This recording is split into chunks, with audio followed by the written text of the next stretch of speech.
मेरे जिगर के टुकड़ों, तारीफ करूं क्या इसकी, हो सकता है रिस्की, यार कसम से तुम्हारी आवाज में नशा है, इसके आगे फेल है विस्की। आप सभी की डिमांड पर आज हम आपके लिए हैचित फिल्म सीरीज का थर्ड पार्ट लेकर आए हैं। बिना फर्स्ट पार्ट और सेकेंड पार्ट को देखे आपको ये कहानी समझ में नहीं आएगी, तो जाइए फटाफट से फर्स्ट पार्ट को देख कर आइए। Link in the description. Movie की शुरुआत वहीं से होती है जहां पार्ट 2 खत्म हुआ था, जब मैरी विक्टर के सर को गोली मारकर उड़ा देती है और ये सोचकर जाने लगती है कि अब विक्टर का काम तमाम हो गया है। तभी हम देखते हैं कि विक्टर अभी मरा नहीं था, वो फिर से उठ जाता है। वहीं दूसरी तरफ मैरी को आगे जंगल में जॉन और वार्नर की लाश मिलती है, जिन्हें विक्टर ने एक चेनसॉ मशीन से काट दिया था। फिर मैरी को वहाँ विक्टर के चिल्लाने की आवाज सुनाई देती है। तभी मैरी घबराकर उसी चेनसॉ को स्टार्ट करने लगती है, लेकिन चेनसॉ के स्टार्ट होते ही विक्टर वहां आकर मैरी को हवा में उठा लेता है। वहीं मैरी देखती है कि विक्टर का चेहरा, जिसे मैरी ने तरबूज की तरह फाड़ दिया था, वो बहुत तेजी से रिकवर हो रहा था। इसलिए मैरी विक्टर के चेहरे पर एक मुक्का मारती है, लेकिन मैरी का हाथ विक्टर के चेहरे में घुस जाता है और फिर विक्टर दर्द की वजह से मैरी को छोड़ देता है और सीधा उस चलती हुई चेनसॉ पर गिर जाता है। दैया रे दैया, पेल के खून खराबा।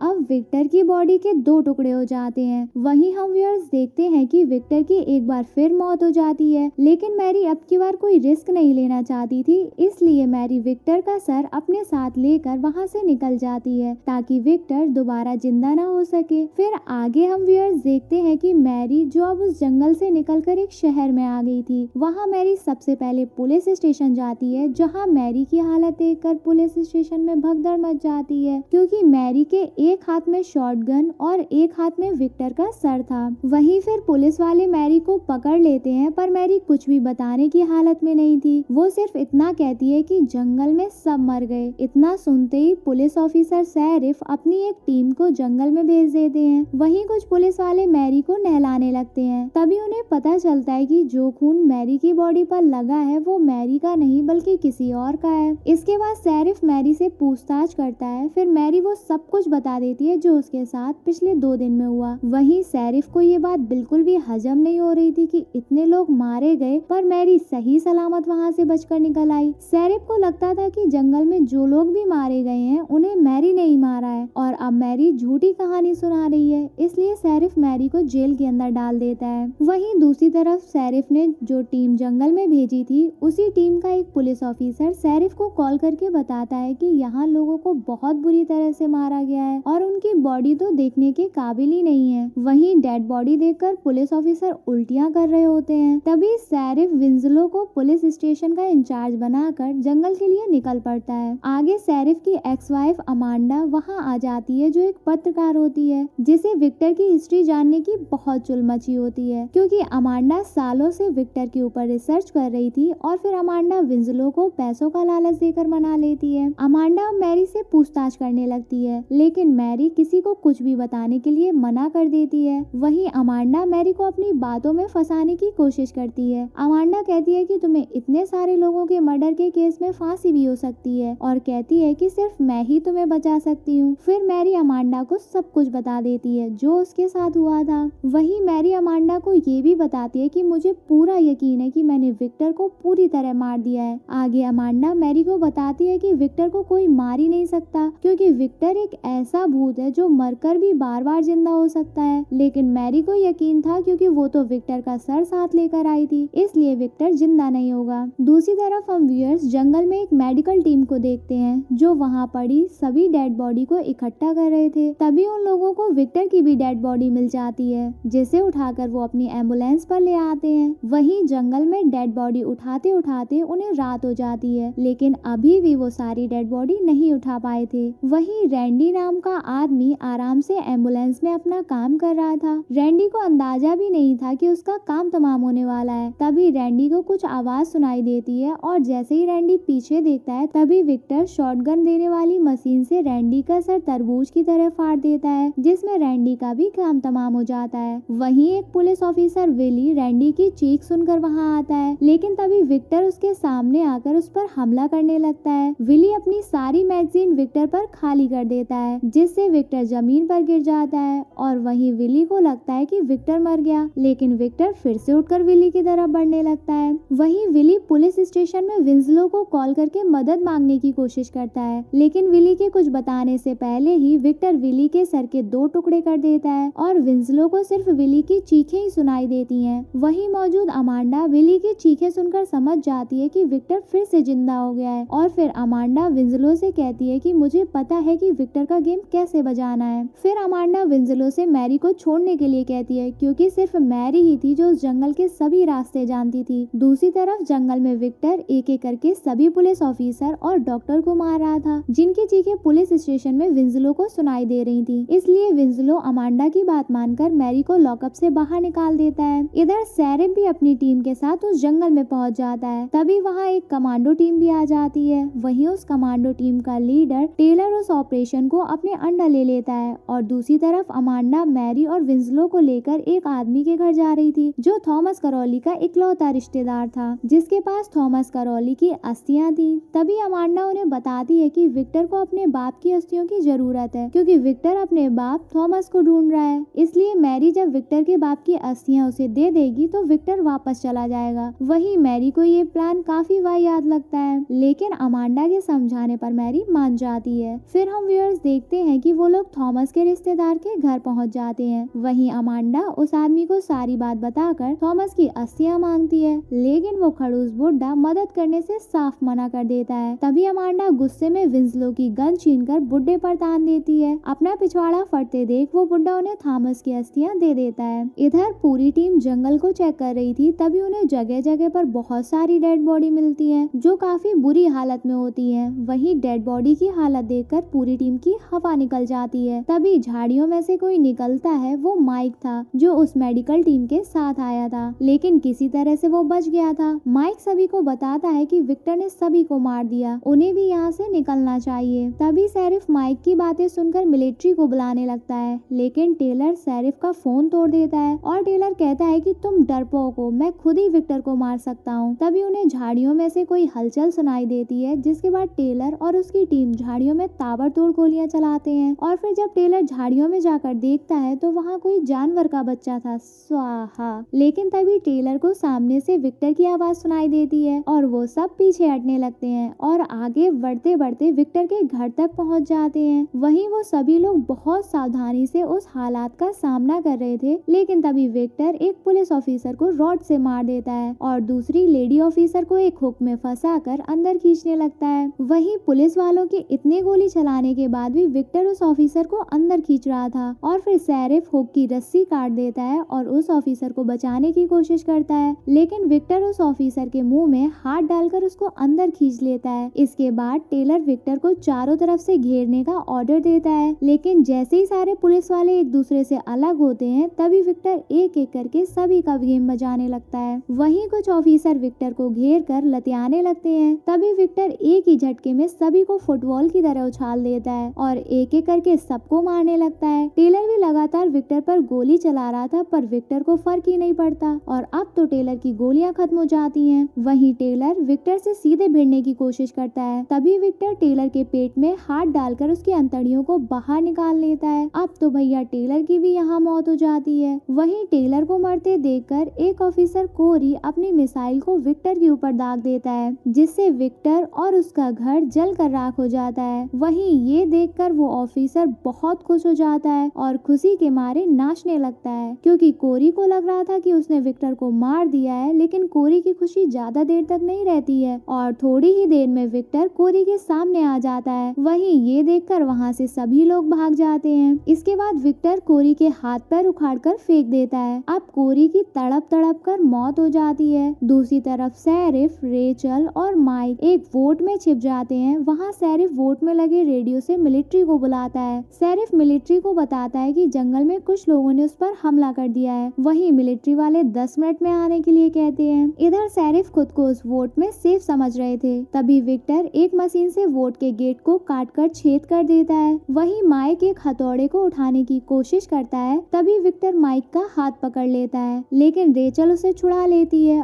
फिर हम देखते हैं कि अमांडा, मैरी और विंसलो जो कि अस्थियां लेकर जंगल में आ जाती हैं और अमांडा विक्टर को आवाज लगाने लगती है। वहीं विक्टर अमांडा की तरफ बढ़ने लगता है। तभी शेरिफ सैरिफ अमांडा की आवाज सुन लेता है और अमांडा को बचाने के लिए वोट से बाहर निकलने लगता है। तभी विक्टर सैरिफ की मुंडी पकड़कर एक मशीन से आलू की तरह छील देता है। वहीं सैरिफ की गन रेचल के सामने गिर जाती है और जैसे ही रेचल गन उठाने के लिए जाती है तभी विक्टर रेचल को भी पकड़ लेता है, लेकिन यहाँ माइक रेचल की कोई मदद नहीं करता और विक्टर रेचल को बुरी तरह मार देता है। दूसरी तरफ अमांडा विक्टर चिल्ला कर विक्टर को आवाजें लगा रही थी। तभी विक्टर उसके सामने आ जाता है। वहीं अमांडा मैरी को थॉमस की अस्थियां विक्टर को देने को कहती है, पर मैरी की यहाँ बहुत फट रही होती है और फिर मैरी हिम्मत करके वो अस्थियां विक्टर को दे देती है और अपने बाप के लिए माफी मांगती है। अब यहाँ विक्टर थोड़ा शांत हो जाता है और जैसे ही विक्टर मैरी से अस्थियां लेने के लिए आगे बढ़ता है तभी विंसलो विक्टर पर गोली चलाने लगता है, क्योंकि विंसलो को लगता है कि विक्टर मैरी को भी मार देगा। वहीं विंसलो विक्टर पर अपनी सारी गोलियां खाली कर देता है। अब विक्टर जमीन पर गिर जाता है। अब विंसलो को लगता है कि विक्टर मर गया है, लेकिन तभी विक्टर विंसलो को पीछे से पकड़कर फाड़ देता है और तभी अमांडा थॉमस की अस्थियां मैरी की तरफ फेंकती है और कहती है कि वो फिर से अस्थियां विक्टर को देने की कोशिश करे, लेकिन तब तक विक्टर अमांडा को भी पकड़ लेता है और फिर विक्टर बेचारी अमांडा का भी सर धड़ से अलग कर उसे मार देता है। वहीं विक्टर अमांडा को मारने के बाद मैरी को उठाकर एक पेड़ की टहनी में बोतल की तरह टांग देता है। अब फिर से मैरी और विक्टर आमने सामने थे और जैसे ही विक्टर मैरी को मारने के लिए आगे बढ़ता है तभी मैरी वो मटका जिसमें थॉमस की अस्थियां होती हैं उसे विक्टर के सर पर फोड़ देती है, जिससे विक्टर के बाप की अस्थियों का राख विक्टर की पूरी बॉडी में लग जाती है और फिर हम देखते हैं कि विक्टर का शरीर अब धीरे धीरे पिघलने लगता है। तभी मैरी भी पेड़ की टहनी तोड़कर नीचे गिर जाती है। वहीं मैरी एक शॉटगन लेकर विक्टर के जिंदा होने का इंतजार करती है, लेकिन इस बार विक्टर दोबारा जिंदा नहीं होता। तभी मैरी विक्टर के बचे कुचे शरीर को शॉटगन से उड़ा देती है। अब यहाँ हम देखते हैं कि विक्टर मारा जाता है। तभी वहाँ मिलिट्री भी आ जाती है और हम देखते हैं कि मैरी अपनी आखिरी सांस गिन रही होती है। चिर पो पो खलास। इसी के साथ ये मूवी यही एंड होती है। गाइस, इस फिल्म की आगे की कहानी भी है जो नेक्स्ट पार्ट में कंटिन्यू होगी। अगर आप उसको भी देखना चाहते हैं तो हमें कमेंट करके बता दीजिएगा। आई होप आपको हमारी मूवी समझाने का तरीका पसंद आएगा। हमारे चैनल को ऐसे ही प्यार देते रहिए। I love you.